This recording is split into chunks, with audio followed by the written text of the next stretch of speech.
नमस्कार, स्वागत है आप सभी का। आप देख रहे हैं एन एक्सप्लेनर। मैं हूं रिचितवी।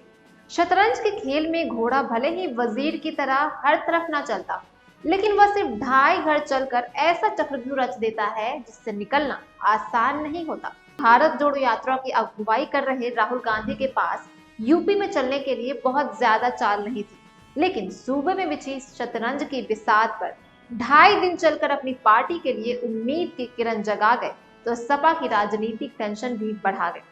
राहुल गांधी जब पश्चिमी यूपी इलाके से गुजरे तो मुस्लिम समुदाय उनका स्वागत करने के लिए उमड़ पड़ा। शामली कैराना में जिस तरह की भीड़ राहुल गांधी की यात्रा में उतरी, कहा जा रहा है कि पिछले 4 महीने से चल रही भारत जोड़ो यात्रा में कहीं भी नहीं दिखे। राहुल जिस रास्ते से पैदल गुजर रहे थे, उन पर मदरसे में पढ़ने वाले बच्चों से लेकर हिजाब पहनी मुस्लिम महिलाएं भी कतारों में खड़ी दिखी। इतना ही नहीं, कांग्रेस और राहुल गांधी जिंदाबाद के नारे भी लग रहे थे। राहुल गांधी मुस्लिम क्षेत्र शामली से निकले तो उनके साथ मुस्लिम उलेमा और कांग्रेस के कई मुस्लिम नेता साथ दिखे। यात्रा में मुस्लिम समुदाय के शिरकत करने से कांग्रेस के हौसले बुलंद हुए हैं तो सपा के लिए चिंता पैदा कर दी। राहुल गांधी की भारत जोड़ो यात्रा के जरिए पश्चिमी यूपी के इन 3 जिलों में जाने का उद्देश्य खिसक चुके मुस्लिम वोट बैंक को वापस लाने की कवायद है। राहुल गांधी के साथ मुस्लिम नेताओं को खास तवज्जो दी गई। राहुल गांधी आरएसएस और बीजेपी पर आक्रामक रुख अपनाकर मुस्लिम समुदाय के विश्वास को जीतने की कोशिश कर रहे हैं। संघ बीजेपी पर राहुल का इतना खुलकर बोलना मुस्लिम समुदाय को पसंद आ रहा है।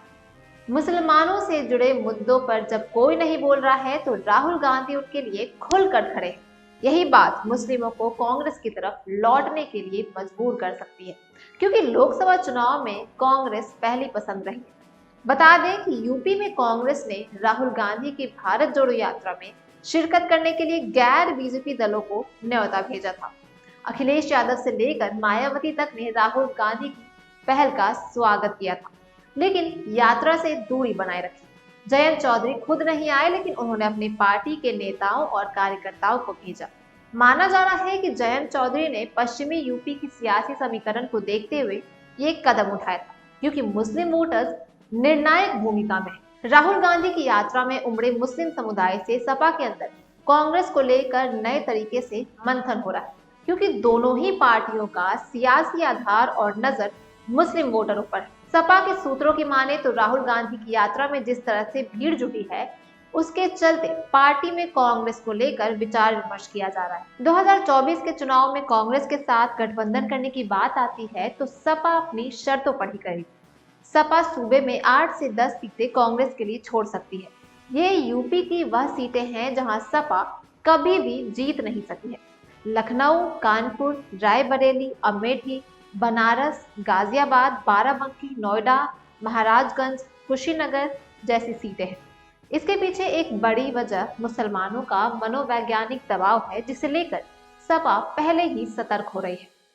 यूपी में भारत जोड़ो यात्रा में उमड़ा जन सैलाब जहां चर्चा में है, तो श्री राम मंदिर तीर्थ क्षेत्र के महासचिव चंपत राय ने भी राहुल गांधी की यात्रा की प्रशंसा की है।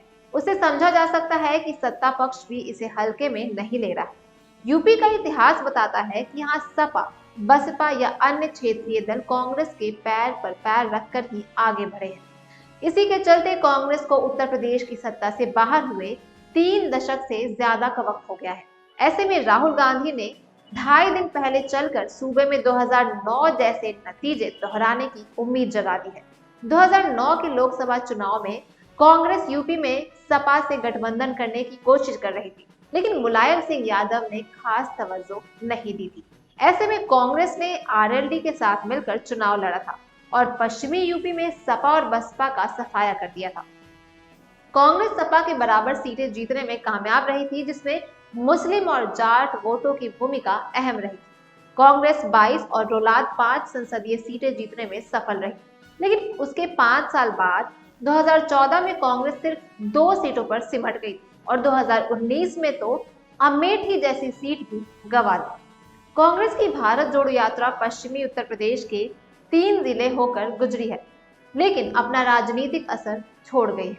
राहुल गांधी ने कांग्रेस नेताओं और कार्यकर्ताओं के अंदर नया उत्साह भरा तो अपने कोर वोट बैंक मुस्लिम का विश्वास फिर से जीतते नजर आए। इतना ही नहीं, किसानों और दलितों को साधने के साथ साथ अपने विपक्षी दलों को भी संदेश दे गए, खासकर सपा और आरएलडी जैसे राजनीतिक दलों को, क्योंकि कांग्रेस को हल्के में लेना सियासी तौर पर महंगा पड़ सकता है। समाज और सियासत से जुड़ी खबरों पर धारदार विश्लेषण के लिए हमारे चैनल को सब्सक्राइब करें, वीडियो को शेयर करें और अपनी प्रतिक्रियाओं से हमें अवगत कराएं।